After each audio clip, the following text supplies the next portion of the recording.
Note 1. राज्य विधायिका द्वारा पुनर्विचार के पश्चात भेजे गए विधेयक पर राष्ट्रपति अनुमति देने के लिए बाध्य नहीं है। 2. संसद द्वारा पुनर्विचार के पश्चात भेजे गए विधेयक पर राष्ट्रपति अनुमति देने के लिए बाध्य है। कुछ विषयों पर विधेयक राष्ट्रपति की सिफारिश से ही संसद में पेश किए जा सकते हैं, जैसे क. अनुच्छेद 110 के खंड क से च में उल्लेखित किसी विषय का उपबंध करने वाला विधेयक या संशोधन।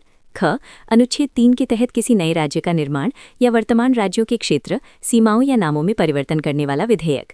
ग. अनुच्छेद 274 के तहत कराधान से संबंधित ऐसा विधेयक जिससे राज्यों का हित प्रभावित होता है, राष्ट्रपति की पूर्व सिफारिश पर ही प्रस्तावित किया जाएगा। घ. अनुच्छेद 304 के तहत व्यापार की स्वतंत्रता को सीमित करने वाले विधेयक या संशोधन राष्ट्रपति की पूर्व मंजूरी से राज्य विधानमंडल में प्रस्तावित किया जाएगा अथवा नहीं। भाषा आयोग, अनुसूचित जाति आयोग, अनुसूचित जनजाति आयोग, पिछड़ा वर्ग आयोग की रिपोर्ट को संसद के पटल पर रखवाता है। नोट: अनुच्छेद 255 के अनुसार राष्ट्रपति की सिफारिश या पूर्व मंजूरी को संविधान में केवल प्रक्रियागत विषय माना गया है। संसद का कोई अधिनियम केवल इस कारण अविधि मान्य नहीं होगा कि राष्ट्रपति ने अपेक्षित कोई सिफारिश नहीं की या पूर्व मंजूरी नहीं दी है।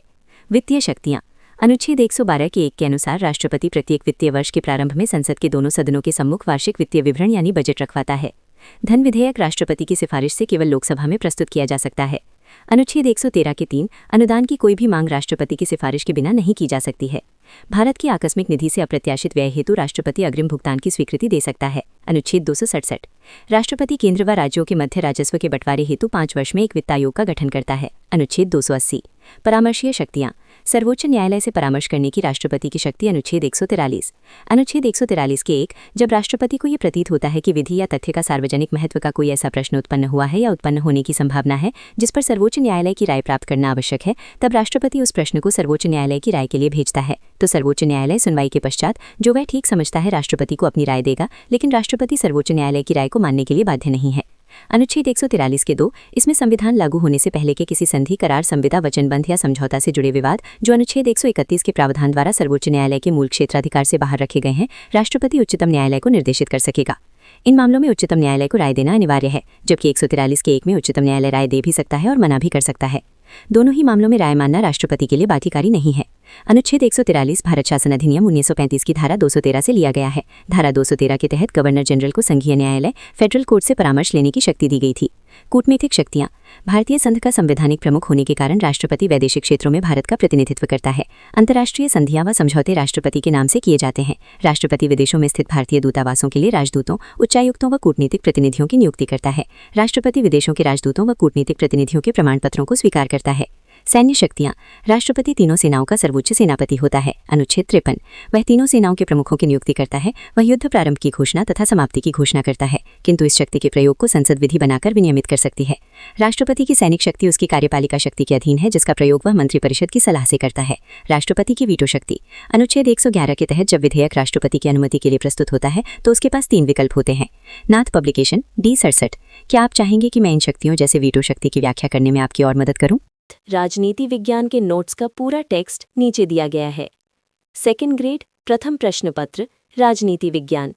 अपनी अनुमति दे सकता है, अपनी अनुमति को सुरक्षित रख सकता है वो विधेयक, धन विधेयक व संविधान संशोधन विधेयक को छोड़कर संसद के पुनर्विचार हेतु लौटा सकता है। हालांकि संसद द्वारा पुनः विधेयक को राष्ट्रपति के सामने प्रस्तुत करने पर राष्ट्रपति को अपनी अनुमति देनी ही होगी। नोट: संविधान में वीटो शब्द का प्रयोग कहीं नहीं किया गया है। 1. आत्यंतिक वीटो, एब्सोल्यूट वीटो। इसके तहत राष्ट्रपति संसद द्वारा पारित किसी विधेयक पर अपनी अनुमति सुरक्षित रखता है और इस कारण वो विधेयक समाप्त हो जाता है। सामान्यतः ये वीटो 2 मामलों में लाया जाता है। 1. गैर सरकारी सदस्यों के विधेयक के संबंध में, वो सदस्य जो मंत्री न हो द्वारा प्रस्तुत विधेयक। ब. ऐसा सरकारी विधेयक जब मंत्रिपरिषद ने त्यागपत्र दे दिया हो, राष्ट्रपति की अनुमति मिलना शेष हो और नई मंत्रिपरिषद राष्ट्रपति को विधेयक पर अपनी अनुमति न देने की सलाह दे। नोट: राष्ट्रपति की आत्यंतिक वीटो शक्ति मंत्रिपरिषद की सलाह पर निर्भर करती है। सर्वप्रथम इस शक्ति का प्रयोग 1954 में डॉक्टर राजेंद्र प्रसाद ने पेप्सो विनियोग विधेयक के मामले में किया। 2. निलंबनकारी वीटो, सस्पेंसिव वीटो। इसके तहत राष्ट्रपति संसद द्वारा पारित किसी विधेयक को, धन विधेयक व संविधान संशोधन विधेयक को छोड़कर संसद के पुनर्विचार हेतु लौटाता है। संसद विधेयक पर पुनर्विचार करने के बाद संशोधन करके अथवा बिना संशोधन किए राष्ट्रपति के पास पुनः भेजती है। तो राष्ट्रपति इस पर अपनी अनुमति देने के लिए बाध्य है।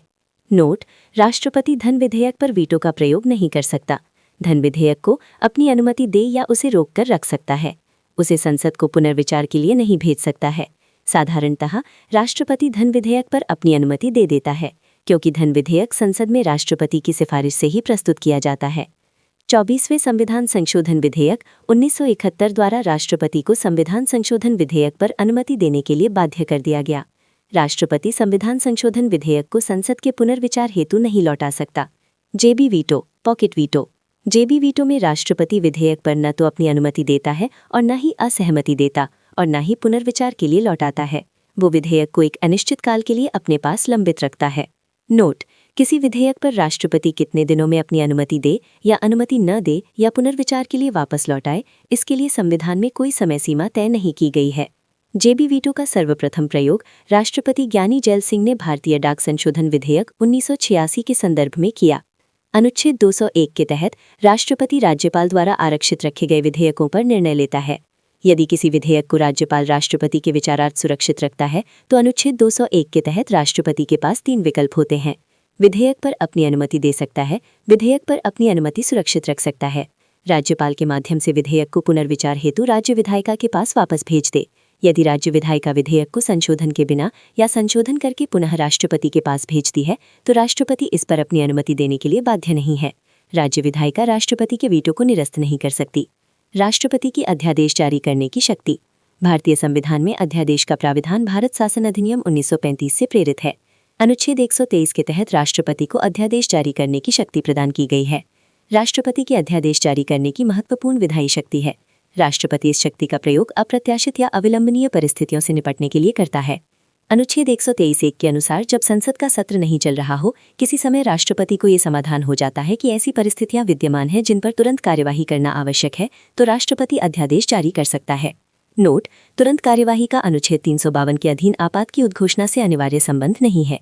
अध्यादेश का वही प्रभाव और शक्ति होती है जो संसद द्वारा निर्मित कानून का होता है। राष्ट्रपति इस शक्ति का प्रयोग निम्न परिस्थितियों में ही कर सकता है: यदि राष्ट्रपति को ऐसा प्रतीत हो कि ऐसी परिस्थितियां हैं जिन पर तत्काल कार्यवाही की आवश्यकता है, संसद के दोनों अथवा किसी एक सदन का सत्र न चल रहा हो। क्या आप चाहेंगे कि मैं इस टेक्स्ट के आधार पर आपके लिए कुछ महत्वपूर्ण प्रश्न तैयार करूं? इसका पूरा टेक्स्ट नीचे दिया गया है। मैंने इसे पेज के लेआउट और मुख्य शीर्षकों के अनुसार व्यवस्थित किया है। सेकंड ग्रेड प्रथम प्रश्न पत्र, राजनीति विज्ञान। नोट: यदि संसद का एक सदन का सत्र चल रहा हो तब भी अध्यादेश जारी किया जा सकता है, क्योंकि कोई भी विधेयक दोनों सदनों द्वारा पारित होना आवश्यक है। अध्यादेश केवल उन्हीं विषयों पर जारी किया जा सकता है जिन विषयों पर संसद कानून बना सकती है। सरकार के सामने आकस्मिक परिस्थितियां विद्यमान हैं। नोट: अनुच्छेद 13(3) क के अधीन विधि शब्द के अंतर्गत अध्यादेश भी आता है, अतः मूल अधिकारों का अतिक्रमण करने वाला कोई अध्यादेश जारी नहीं किया जा सकता है। अध्यादेश की अवधि।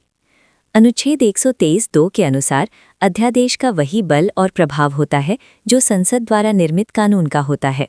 प्रत्येक ऐसा अध्यादेश क संसद के दोनों सदनों के समक्ष रखा जाएगा और संसद के पुनः संवेद होने की तारीख से 6 सप्ताह की समाप्ति पर या उससे पहले दोनों सदन उसके अननुमोदन डिसअप्रूविंग का संकल्प पारित कर देते हैं तो वह प्रभाव में नहीं रहेगा।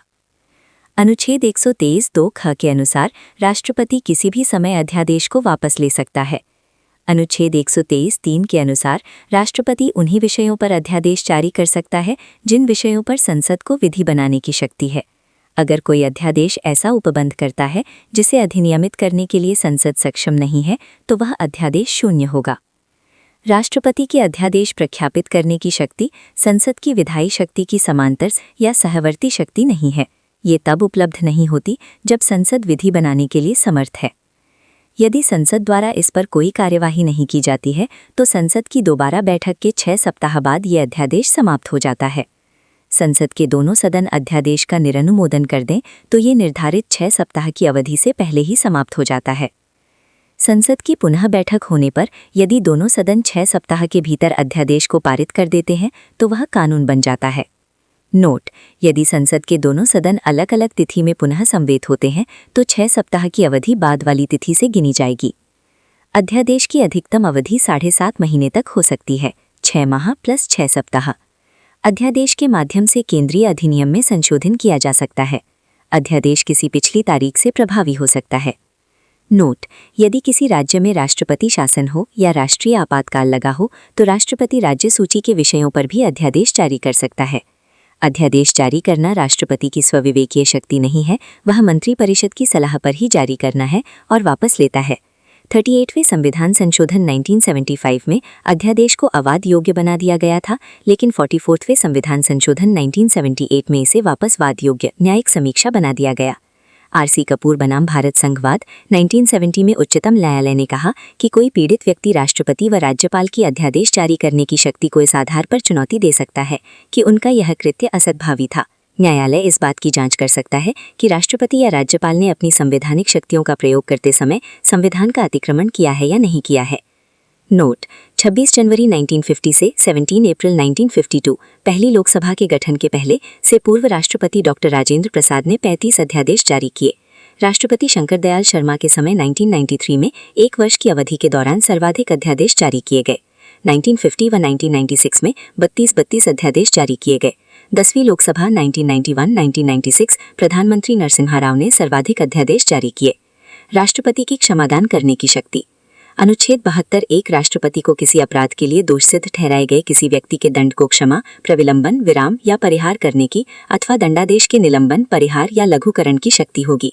क. उन सभी मामलों में जिनमें दंड सेना न्यायालय ने दिया है।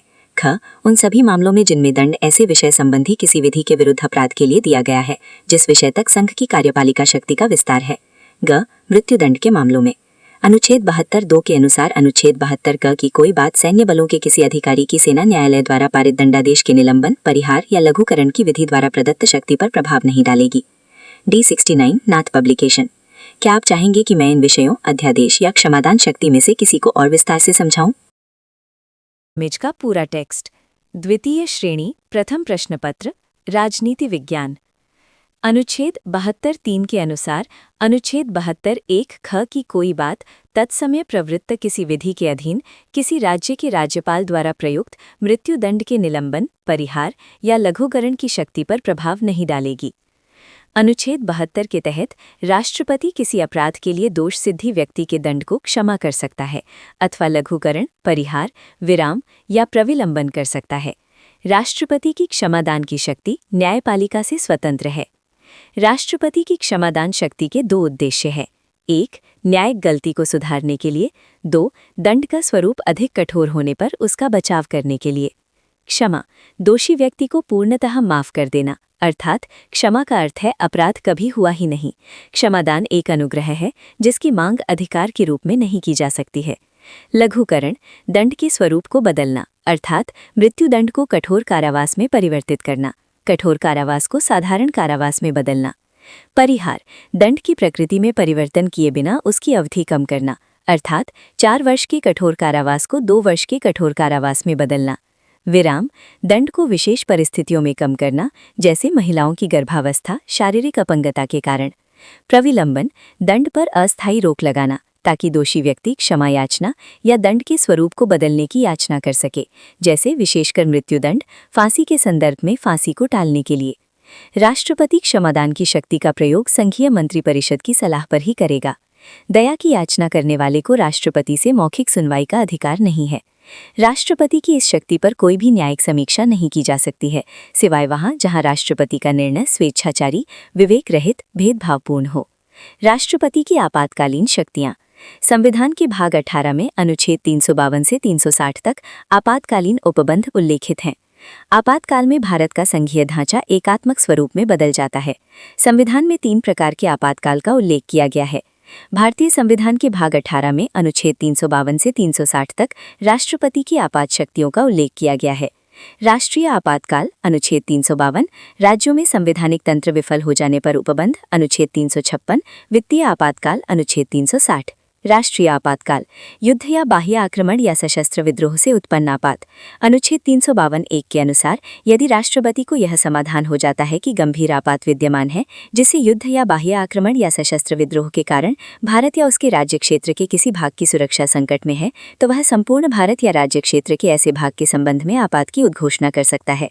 नोट: यदि राष्ट्रपति को यह समाधान हो जाता है कि युद्ध या बाह्य आक्रमण या सशस्त्र विद्रोह का संकट सन्निकट है जिसे भारत या उसके राज्य क्षेत्र के किसी भाग की सुरक्षा संकट में है, तो युद्ध या ऐसे किसी आक्रमण या विद्रोह के वास्तव में होने से पहले भी की जा सकती है। यह प्राविधान 44वें संविधान संशोधन 1978 द्वारा जोड़ा गया। अनुच्छेद 352(2) के अनुसार अनुच्छेद 352(1) के अधीन की गई उद्घोषणा में किसी पश्चातवर्ती उद्घोषणा द्वारा परिवर्तन किया जा सकेगा या उसको वापस लिया जा सकेगा। युद्ध अथवा बाह्य आक्रमण के आधार पर की जाने वाली घोषणा बाह्य आपातकाल तथा सशस्त्र विद्रोह के आधार पर की जाने वाली घोषणा आंतरिक आपातकाल के नाम से जानी जाती है। 42वें संविधान संशोधन 1976 द्वारा यह व्यवस्था की गई थी, आपातकाल की घोषणा संपूर्ण देश के लिए या किसी एक भाग पर भी लागू हो सकती है। 44वें संविधान संशोधन 1978 द्वारा अनुच्छेद 352(1) में से आंतरिक अशांति शब्द को हटाकर सशस्त्र विद्रोह शब्द जोड़ा गया। नीचे दिया गया है। सेकंड ग्रेड प्रथम प्रश्न पत्र, राजनीति विज्ञान।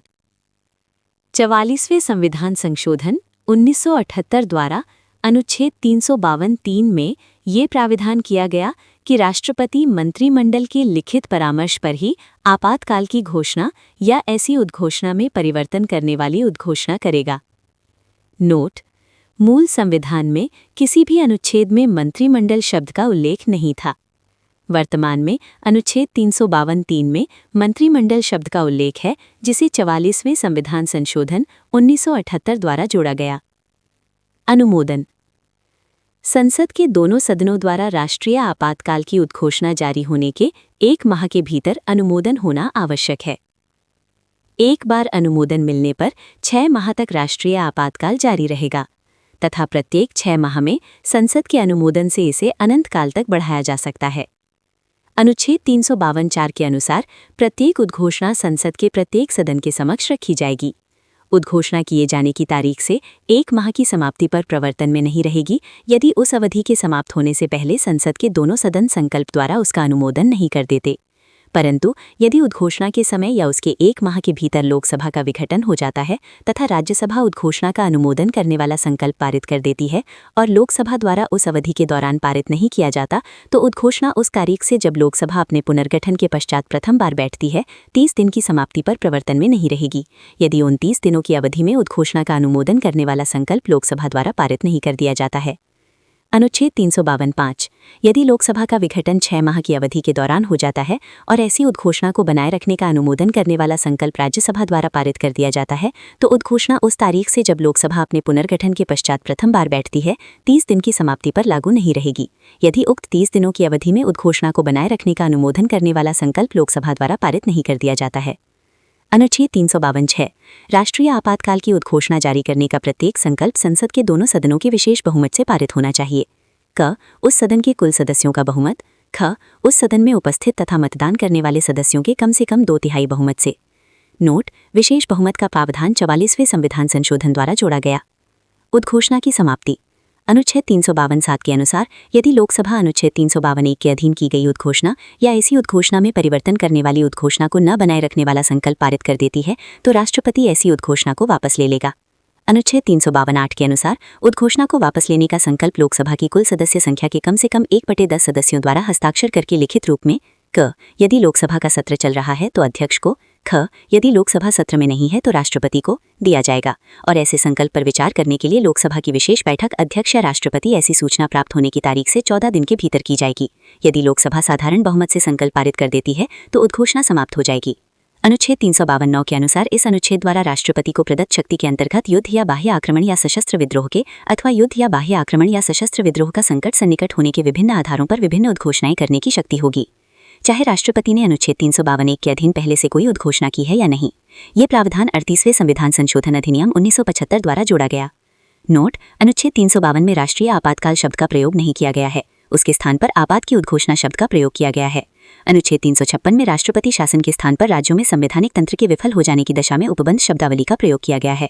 अनुच्छेद 360 में वित्तीय आपात शब्दावली का प्रयोग किया गया है। राष्ट्रीय आपात के प्रभाव: अनुच्छेद 353 क संघ सरकार को किसी भी राज्य को किसी भी विषय पर कार्यकारी निर्देश देने की शक्ति प्राप्त हो जाती है। नाथ पब्लिकेशन D71। क्या आप चाहेंगे कि मैं इन प्रावधानों का एक संक्षिप्त सारांश समरी तैयार कर दूं? यहाँ एज इट इज दिया गया है। सेकंड ग्रेड प्रथम प्रश्न पत्र, राजनीति विज्ञान। अनुच्छेद 3553 ख संसद को राज्य सूची में दिए गए विषयों पर संपूर्ण देश अथवा उसके किसी भाग के लिए विधि निर्माण का अधिकार होगा, लेकिन आपातकाल की समाप्ति के बाद राज्य सूची के विषयों पर बनाए गए कानून 6 माह से ज्यादा समय के लिए लागू नहीं रहेंगे। अनुच्छेद 3554(1) राष्ट्रपति केंद्र से राज्यों को दिए जाने वाले वित्त को कम अथवा समाप्त कर सकता है।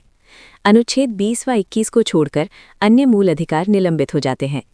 लोकसभा तथा राज्य विधानसभाओं का कार्यकाल संसद विधि बनाकर एक बार में 1 वर्ष के लिए बढ़ा सकती है।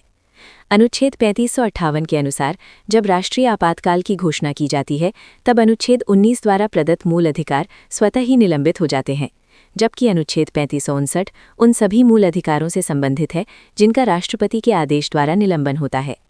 अनुच्छेद 3558 केवल बाह्य आधार पर आपातकाल पर लागू होता है। सशस्त्र विद्रोह के आधार पर आपातकाल लगाया जाए तो अनुच्छेद 19 भी निलंबित नहीं होगा। अनुच्छेद 3558 अनुच्छेद 19 को पूर्ण रूप से निलंबित कर देता है, जबकि अनुच्छेद 3559 अनुच्छेद 20 व 21 के निलंबन को लागू नहीं करता। भारत में अब तक 3 बार राष्ट्रीय आपातकाल लग चुका है।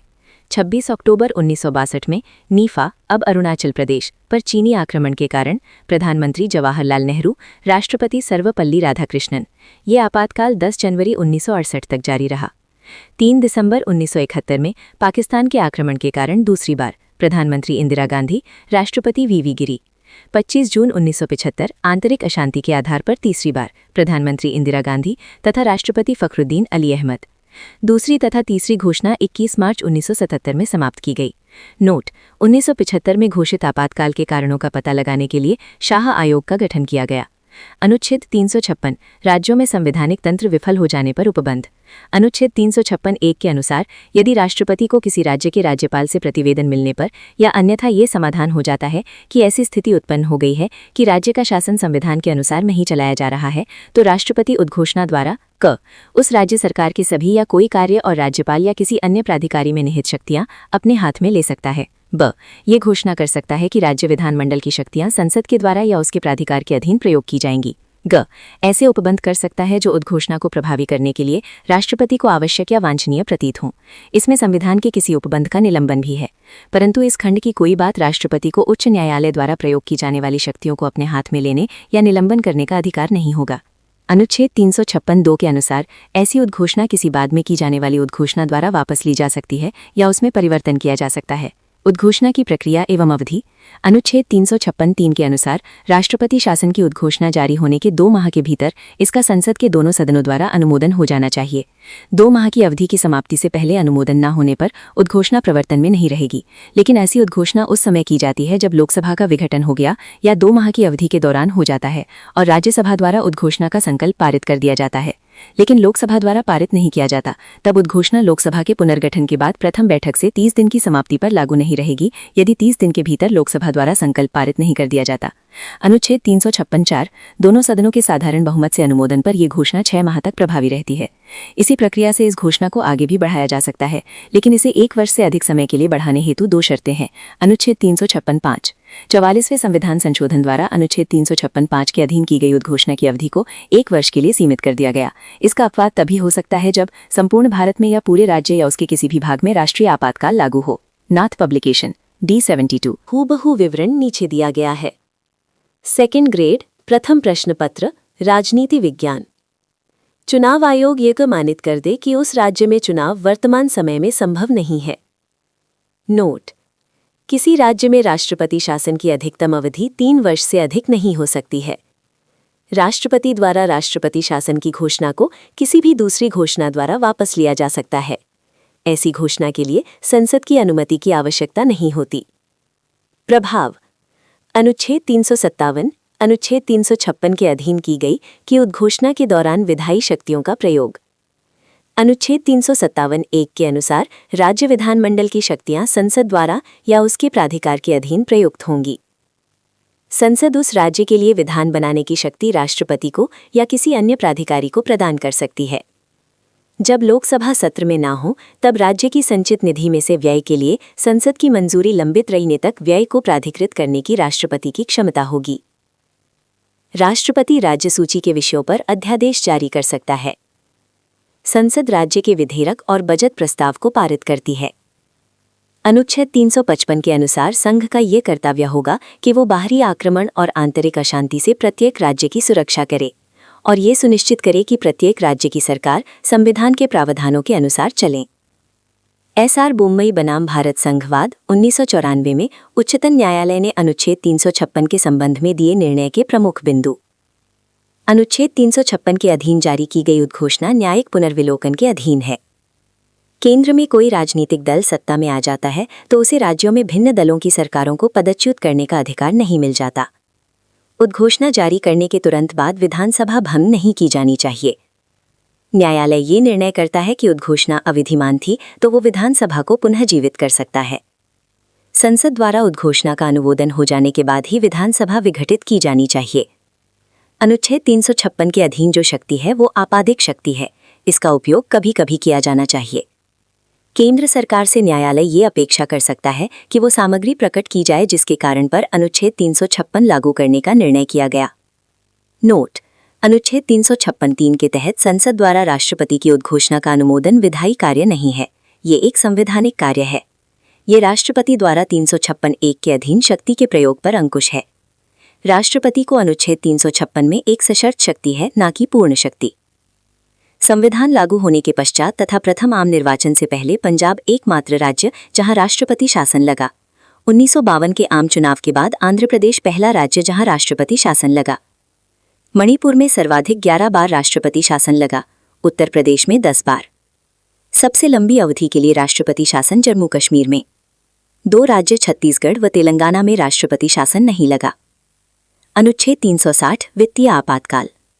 अनुच्छेद 360(1) के तहत यदि राष्ट्रपति को ये समाधान हो जाता है कि भारत या उसके राज्य क्षेत्र के किसी भाग की वित्तीय स्थिति एवं साख संकट में है तो राष्ट्रपति वित्तीय आपातकाल की घोषणा कर सकता है। अनुच्छेद 360(2) क के तहत किसी पश्चातवर्ती उद्घोषणा द्वारा ऐसी उद्घोषणा वापस ली जा सकती है या उसमें परिवर्तन किया जा सकता है। अनुच्छेद 360(2) क के तहत ऐसी उद्घोषणा संसद के प्रत्येक सदन के समक्ष रखी जाएगी। अनुच्छेद 360(2) का वित्तीय आपातकाल की घोषणा को 2 माह के भीतर संसद की स्वीकृति मिलना जरूरी है। संसद के दोनों सदनों के साधारण बहुमत से घोषणा का अनुमोदन कर दिया जाए तो ये घोषणा तब तक लागू रहती है जब तक इसे राष्ट्रपति वापस ना ले लें। संविधान में वित्तीय आपातकाल की अधिकतम सीमा निर्धारित नहीं की गई है। प्रभाव: अनुच्छेद 360(3) संघ सरकार द्वारा राज्यों को वित्तीय आचरण के बारे में निर्देश दिए जा सकते हैं। अनुच्छेद 360(4) के तहत इस संविधान में किसी बात के होते हुए भी। नाथ पब्लिकेशन D73। जानकारी को नीचे ज्यों का त्यों एज इट इज लिखा गया है। सेकंड ग्रेड प्रथम प्रश्न पत्र राजनीति विज्ञान। क ऐसे किसी निर्देश के तहत 1. राज्य सरकार की सभी या किसी वर्ग के कर्मचारियों के वेतन और भत्तों में कमी की जा सकती है। 2. धन विधेयक या वित्त विधेयक राज्य विधानमंडल द्वारा पारित किए जाने के बाद राष्ट्रपति के विचार के लिए आरक्षित किए जा सकेंगे। ख संघ सरकार की सेवा में कार्यरत सभी या किसी वर्ग के व्यक्तियों के, जिसमें उच्चतम व उच्च न्यायालय के न्यायाधीश भी हैं, के वेतन भत्तों में कटौती की जा सकती है। आधार: राष्ट्रीय आपात, राष्ट्रपति शासन, वित्तीय आपात। अनुच्छेद 352 युद्ध, बाह्य आक्रमण, सशस्त्र विद्रोह। अनुच्छेद 356 राज्यपाल के प्रतिवेदन पर या बिना भी। अनुच्छेद 360 वित्तीय साख को खतरा। तरीका: मंत्रिमंडल की लिखित सिफारिश पर, राज्यपाल की रिपोर्ट या इसके बिना भी राष्ट्रपति का समाधान। राष्ट्रपति का समाधान। अवधि: पहली बार में 1 माह, दोनों सदनों के अनुमोदन से 6 माह तक, इसी प्रकार से अनिश्चित काल तक। पहली बार में 2 माह, दोनों सदनों के अनुमोदन से 6 माह, अधिकतम 3 वर्ष तक। पहली बार में 2 माह, दोनों सदनों के अनुमोदन के बाद अनिश्चित काल तक। अनुमोदन: विशेष बहुमत, साधारण बहुमत, साधारण बहुमत। प्रभाव: मूल अधिकार निलंबित, अनुच्छेद 20 व 21 को छोड़कर मूल अधिकारों पर कोई प्रभाव नहीं। मूल अधिकारों पर कोई प्रभाव नहीं। समाप्ति: लोकसभा के साधारण बहुमत से राष्ट्रपति स्वयं वापस ले सकता है। संसद के अनुमोदन की आवश्यकता नहीं, राष्ट्रपति कभी भी वापस ले सकता है। अनुच्छेद 361 राष्ट्रपति और राज्यपालों को संरक्षण। 1. अनुच्छेद 361 1 के अनुसार राष्ट्रपति व राज्यपाल अपनी पदावधि के दौरान किए गए किसी कार्य के लिए किसी न्यायालय में उत्तरदायी नहीं होगा। लेकिन अनुच्छेद 61 के तहत राष्ट्रपति पर महाभियोग प्रक्रिया चल रही हो तो आरोपों की जांच के लिए संसद द्वारा नियुक्त या अभिहित किसी न्यायालय, अधिकरण या निकाय द्वारा राष्ट्रपति के आचरण का पुनर्विलोकन किया जा सकता है। 2. अनुच्छेद 361 के अनुसार राष्ट्रपति या राज्यपाल के विरुद्ध पदावधि के दौरान किसी न्यायालय में किसी भी प्रकार की दांडिक कार्यवाही प्रारंभ नहीं की जाएगी या चालू नहीं रखी जाएगी। 3. अनुच्छेद 361 राष्ट्रपति या राज्यपाल की पदावधि के दौरान गिरफ्तारी या कारावास के लिए किसी न्यायालय से कोई आदेश नहीं निकाला जाएगा। 4. अनुच्छेद 361 राष्ट्रपति या राज्यपाल के पद ग्रहण करने में पहले या उसके पश्चात व्यक्तिगत रूप से किए गए कार्यों के लिए सिविल कार्यवाही तब तक प्रारंभ नहीं होगी जब तक पक्षकार का नाम, पता व शिकायत की प्रवृत्ति की लिखित सूचना राष्ट्रपति या राज्यपाल या उसके कार्यालय में दिए जाने के पश्चात 2 माह का समय समाप्त नहीं हुआ हो। राष्ट्रपति की विवेकाधीन शक्तियां 42वें संविधान संशोधन अधिनियम 1976 द्वारा अनुच्छेद 74 में संशोधन कर ये प्रावधान किया गया कि राष्ट्रपति मंत्रिपरिषद की सलाह के अनुसार ही कार्य करेगा। इस प्रकार राष्ट्रपति को मंत्रिपरिषद की सलाह मानने के लिए बाध्य कर दिया गया।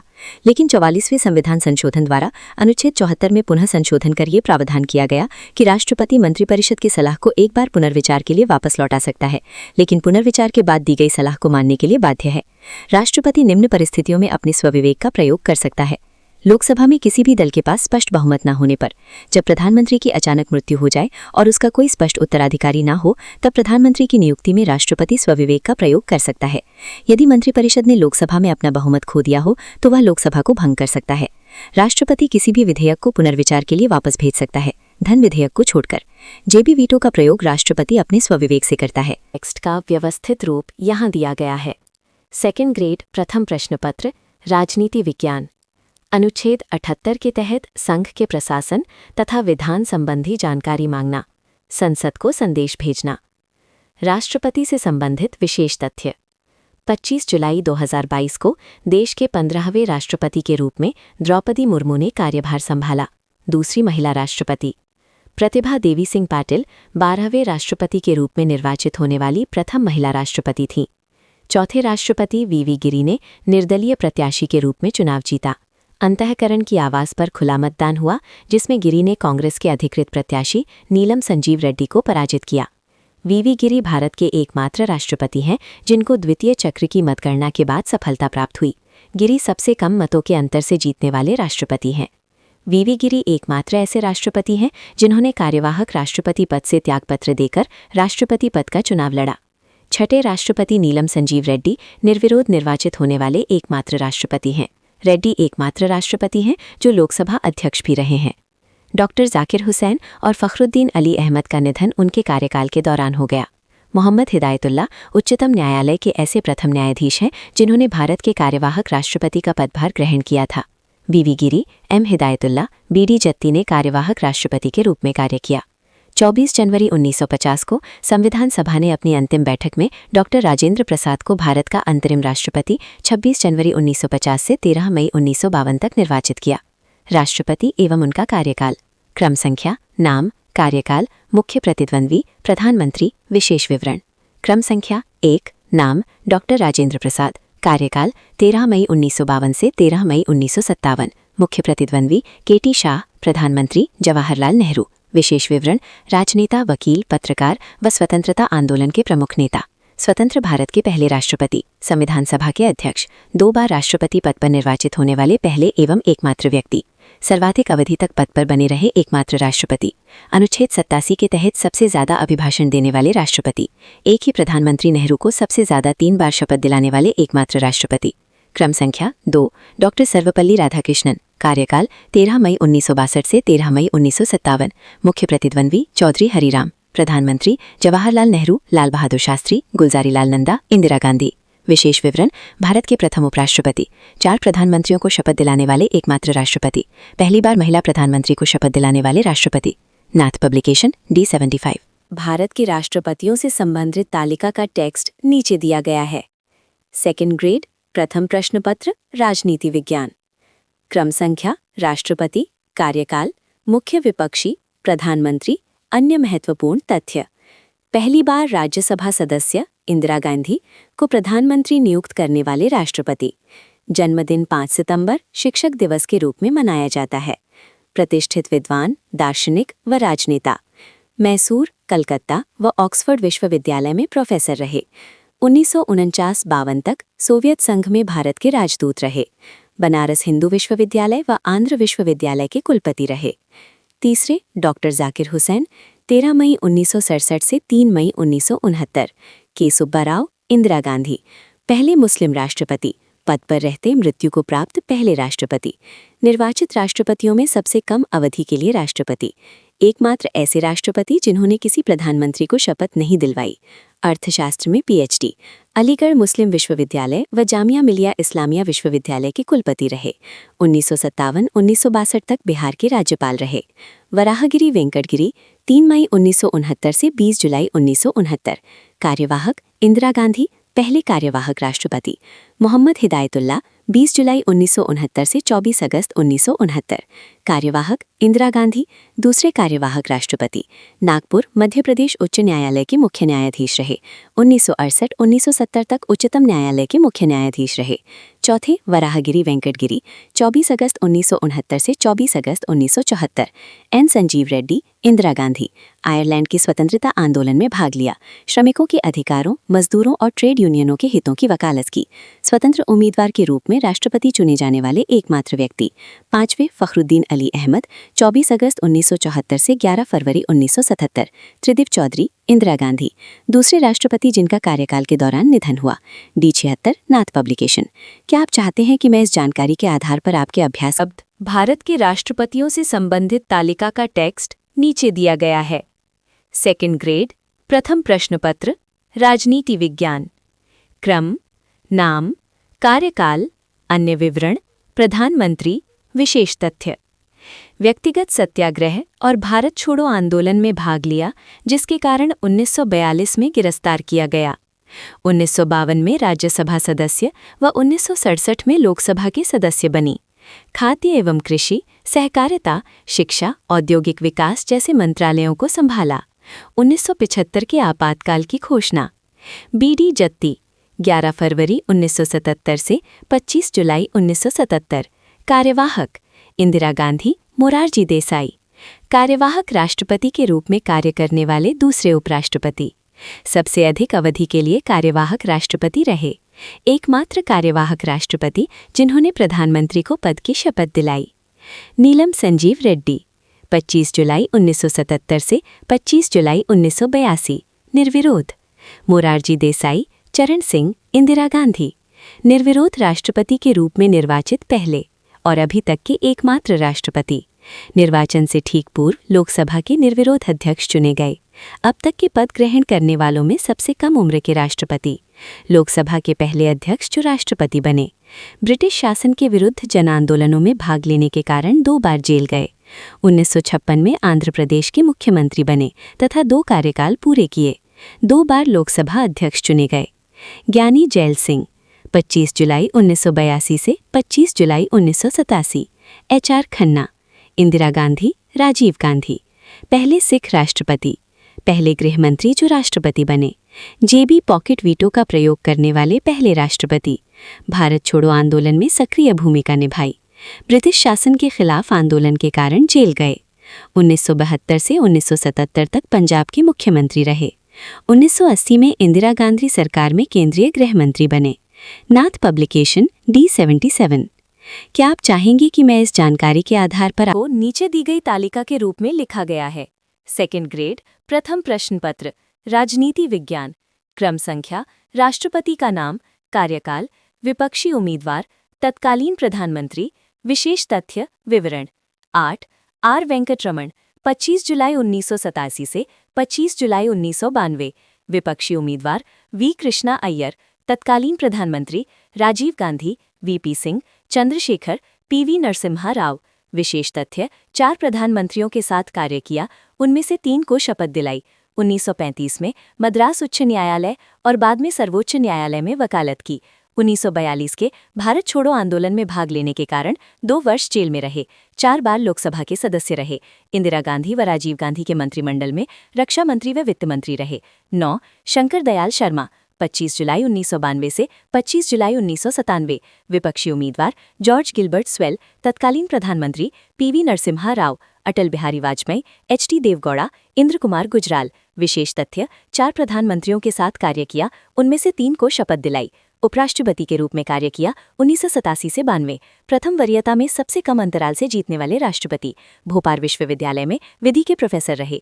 3 बार मध्य प्रदेश विधानसभा में विधायक चुने गए तथा 1956-1957 तक मध्य प्रदेश के मुख्यमंत्री रहे।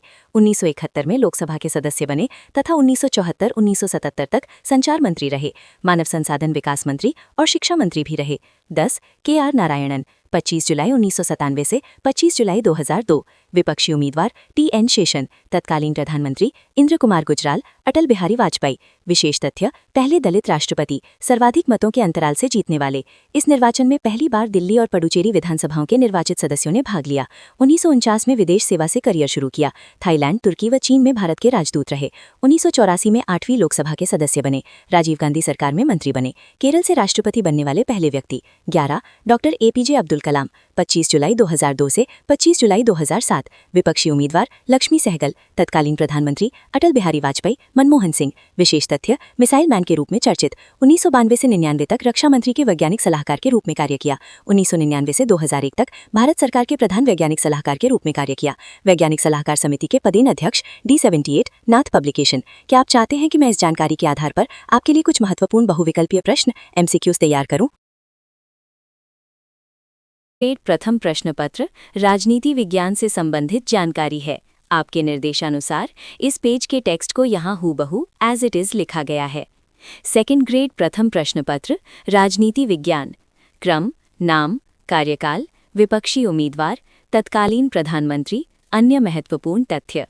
सूचना प्रौद्योगिकी पूर्वानुमान एवं मूल्यांकन परिषद के अध्यक्ष। 1981 में पद्म भूषण, 1990 में पद्म विभूषण व 1997 में भारत रत्न से सम्मानित। पुस्तकें: wings of fire, India 2020, a vision for the new millennium, my journey, ignited minds, unleashing the power with in India. 12. Pratibha Patil, 25 जुलाई 2007 से 25 जुलाई 2012। भैरव सिंह शेखावत, मनमोहन सिंह। देश की पहली महिला राष्ट्रपति। 1985-90 तक राज्यसभा सदस्य। 1991 में 10वीं लोकसभा की सदस्य बनी। महाराष्ट्र विधानमंडल में 5 बार विधानसभा सदस्य रहीं। महाराष्ट्र सरकार में शिक्षा, स्वास्थ्य, समाज कल्याण, शहरी विकास, नागरिक आपूर्ति मंत्री रहीं। 1979-80 तक महाराष्ट्र विधानसभा में विपक्ष की नेता रहीं। 1986-88 तक राज्यसभा की उपसभापति। 25/7/1987 से 2/9/1987 तक आर वेंकटरमन के भारत के राष्ट्रपति निर्वाचित होने के कारण राज्यसभा की सभापति रहीं। जलगांव जिले में महिला होमगार्ड का गठन किया और 1962 में उनकी कमांडेंट रहीं। 8/11/2004 से 23/6/2007 तक राजस्थान की राज्यपाल। 13. प्रणब मुखर्जी, 25 जुलाई 2012 से 25 जुलाई 2017। पीएस संगमा, मनमोहन सिंह, नरेंद्र मोदी। पूर्व में केंद्रीय वित्त मंत्री, प्रतिरक्षा एवं विदेश मंत्री रहे। लोकसभा और राज्यसभा में नेता पद पर रहे। योजना आयोग के पूर्व उपाध्यक्ष, राष्ट्रपति पद ग्रहण करने वाले सर्वाधिक उम्र के व्यक्ति। 5 बार राज्यसभा के तथा 2 बार लोकसभा के सदस्य रहे। 1982 में इंदिरा गांधी सरकार में वित्त मंत्री बने। 1980 से 85 तक राज्यसभा के नेता रहे। 1991 से 96 तक योजना आयोग के उपाध्यक्ष। 1993 से 95 तक वाणिज्य मंत्री। 1995 से 96 तक विदेश मंत्री। 2006 से 9 तक पुनः। नाथ पब्लिकेशन, D79। क्या उपलब्ध टेक्स्ट यहाँ दिया गया है। सेकंड ग्रेड प्रथम प्रश्न पत्र राजनीति विज्ञान। क्रम संख्या, राष्ट्रपति, कार्यकाल, विपक्षी उम्मीदवार, प्रधानमंत्री, मुख्य तथ्य। 14. रामनाथ कोविंद, 25 जुलाई 2017 से 25 जुलाई 2022। मीरा कुमार, नरेंद्र मोदी, विदेश मंत्री, 2009 से 12 तक वित्त मंत्री, 2004 से 12 तक लोकसभा की नेता। 1997 में सर्वश्रेष्ठ सांसद पुरस्कार। 2008 में पद्म विभूषण। 2019 में भारत रत्न मिला। दूसरे दलित राष्ट्रपति। उच्चतम न्यायालय में वकील। 2 बार राज्यसभा के सदस्य रहे। 2015 में बिहार के राज्यपाल बने। 15. द्रौपदी मुर्मू, 25 जुलाई 2022 से यशवंत सिन्हा, नरेंद्र मोदी, दूसरी महिला राष्ट्रपति। 2015 से 21 तक झारखंड की राज्यपाल। 2000 से 2009 तक उड़ीसा राज्य की रायरंगपुर विधानसभा से विधायक।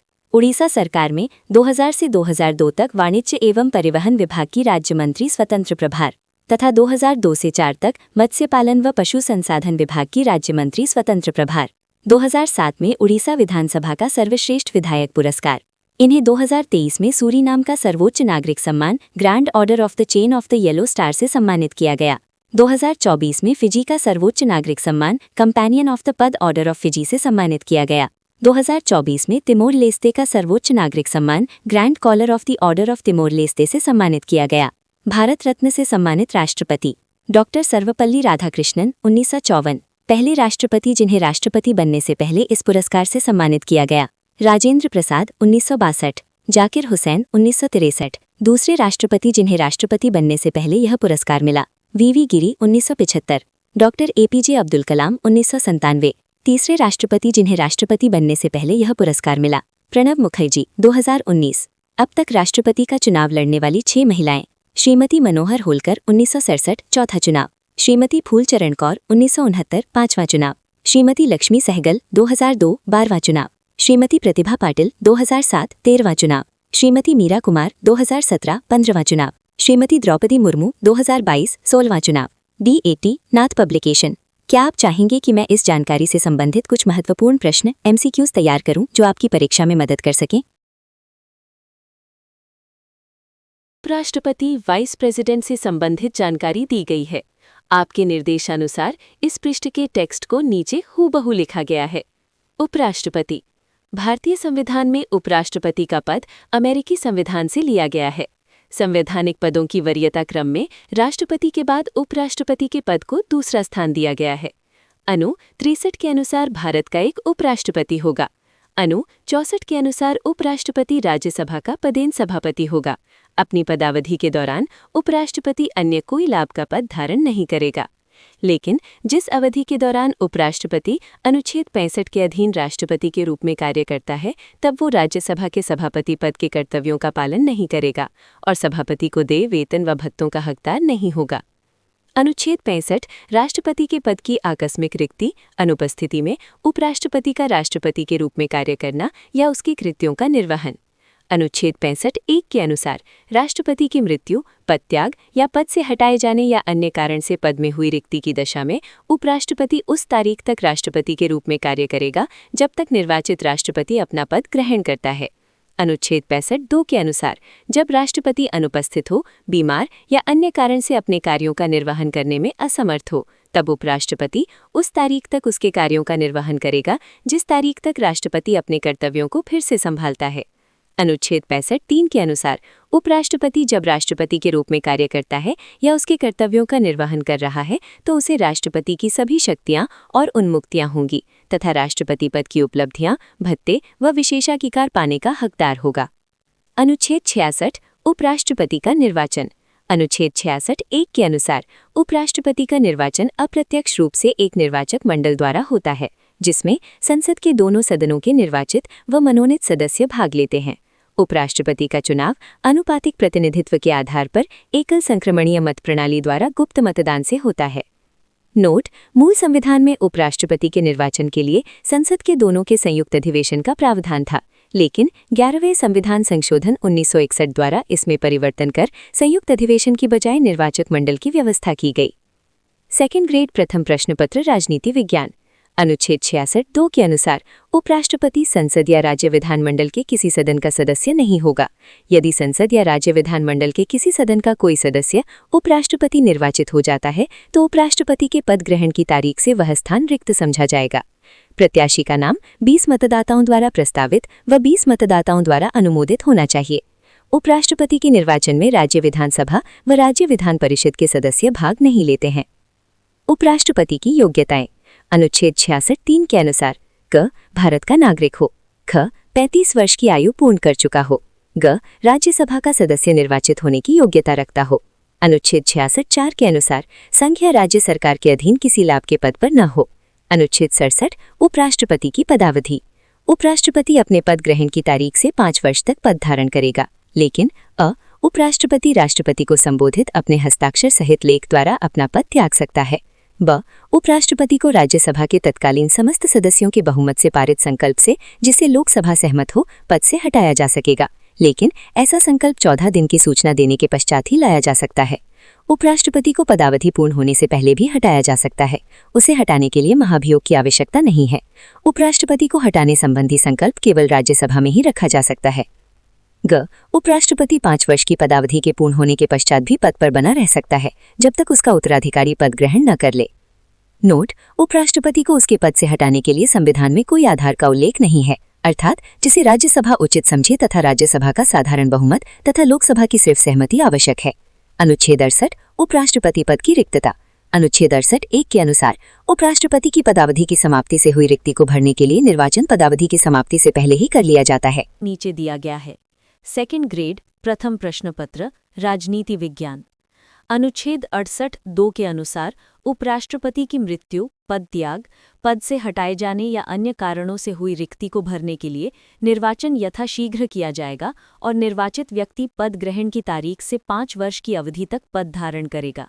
उपराष्ट्रपति पुनर्निर्वाचन के योग्य होता है। वो इस पद पर कितनी बार निर्वाचित हो सकता है, इसके बारे में संविधान में कोई प्रावधान नहीं किया गया है। नोट: भारतीय संविधान में कार्यवाहक उपराष्ट्रपति नियुक्त किए जाने का कोई प्रावधान नहीं है। अनुच्छेद 69 शपथ। उपराष्ट्रपति को राष्ट्रपति अथवा उसके द्वारा नियुक्त किसी व्यक्ति द्वारा शपथ दिलाई जाती है। मैं अमुक ईश्वर की शपथ लेता हूँ या सत्य निष्ठा से प्रतिज्ञान करता हूँ कि मैं विधि द्वारा स्थापित भारत के संविधान के प्रति सच्ची श्रद्धा और निष्ठा रखूंगा तथा जिस पद को मैं ग्रहण करने वाला हूँ उसके कर्तव्यों का निर्वाह श्रद्धापूर्वक करूंगा। नोट: उपराष्ट्रपति की शपथ का प्रारूप अनुच्छेद 69 में दिया गया है, अनुसूची 3 में नहीं। निर्वाचन आयोग उपराष्ट्रपति पद के लिए निर्वाचन हेतु अधिसूचना उपराष्ट्रपति की पदावधि की समाप्ति के पूर्व 60वें दिन या इसके पश्चात जारी करता है। अनुच्छेद 324 के अधीन उपराष्ट्रपति पद का निर्वाचन कराने का अधिकार भारत निर्वाचन आयोग में निहित है। लोकसभा महासचिव व राज्यसभा महासचिव को बारी बारी से उपराष्ट्रपति के निर्वाचन हेतु रिटर्निंग अधिकारी नियुक्त किया जाता है। उपराष्ट्रपति निर्वाचन 2022 हेतु लोकसभा महासचिव को रिटर्निंग अधिकारी नियुक्त किया गया। उपराष्ट्रपति निर्वाचन 2025 हेतु राज्यसभा महासचिव पीसी मोदी निर्वाचन अधिकारी थे। उपराष्ट्रपति पद हेतु एक अभ्यर्थी 4 नामांकन पत्र प्रस्तुत कर सकता है। मतदान के लिए विशेष पेन दिया जाता है। अन्य पेन से मतदान करने पर मत अमान्य हो जाता है। राजनैतिक दल अपने सांसदों को व्हिप जारी नहीं कर सकते हैं। मतपत्र सफेद रंग में छपे होते हैं तथा मतदान संसद भवन दिल्ली में होता है। निर्वाचित होने के आवश्यक मतों के 1/6 भाग मत प्राप्त नहीं करने पर जमानत राशि 15,000 रुपये जब्त कर ली जाती है। उपराष्ट्रपति के निर्वाचन को सर्वोच्च न्यायालय में अभ्यर्थी द्वारा या 10 या अधिक निर्वाचकों द्वारा साथ मिलकर निर्वाचन की घोषणा की प्रकाशन तिथि से 30 दिनों के भीतर चुनौती दी जा सकती है। अनुच्छेद 70 अन्य आकस्मिकताओं में राष्ट्रपति के कर्तव्यों का निर्वहन।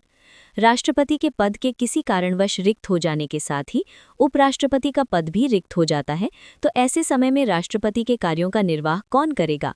अनुच्छेद 70 ऐसी किसी अन्य आकस्मिकताओं में राष्ट्रपति के कार्यों के निर्वहन का उपबंध संसद कर सकती है।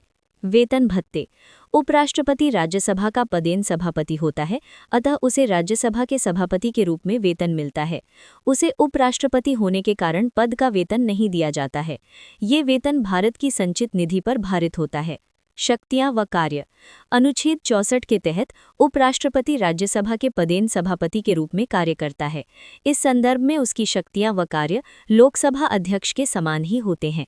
उपराष्ट्रपति राज्यसभा का सदस्य नहीं होता है, अतः उसे मतदान का अधिकार नहीं है, लेकिन मतों के बराबर होने की स्थिति में राज्यसभा का सभापति होने के कारण निर्णायक मत देने का अधिकार होता है। अनुच्छेद 65(1) के तहत जब राष्ट्रपति का पद रिक्त होता है तो वो कार्यवाहक राष्ट्रपति के रूप में कार्य करता है, अधिकतम 6 माह तक। नोट: उपराष्ट्रपति जब कार्यवाहक राष्ट्रपति के रूप में कार्य करता है तब उपराष्ट्रपति राज्यसभा के सभापति के रूप में कार्य नहीं करता है। राधाकृष्णन, जाकिर हुसैन, वीवी गिरी, आर वेंकटरमन, शंकर दयाल शर्मा, केआर नारायण उपराष्ट्रपति से राष्ट्रपति बने। डॉक्टर एस राधाकृष्णन एकमात्र उपराष्ट्रपति थे जो 2 बार निर्विरोध निर्वाचित हुए। उपराष्ट्रपति पद के लिए पहला निर्वाचन 1962 में हुआ। 1979 में एम हिदायतुल्ला तथा 1987 में डॉक्टर शंकर दयाल शर्मा निर्विरोध उपराष्ट्रपति निर्वाचित हुए। हामिद अंसारी दूसरे व्यक्ति जो 2 बार उपराष्ट्रपति निर्वाचित हुए। कृष्णकांत एकमात्र उपराष्ट्रपति हैं जिनका कार्यकाल के दौरान निधन हुआ। वीवी गिरी के पश्चात जगदीप धनखड़ पद से त्यागपत्र देने वाले दूसरे उपराष्ट्रपति। कार्यकाल पूरा नहीं करने वाले उपराष्ट्रपति 1 वीवी गिरी, 2 कृष्णकांत शर्मा, 3 जगदीप धनखड़। वीवी गिरी का उपराष्ट्रपति के रूप में सबसे कम कार्यकाल रहा। नाथ पब्लिकेशन D 82। क्या आप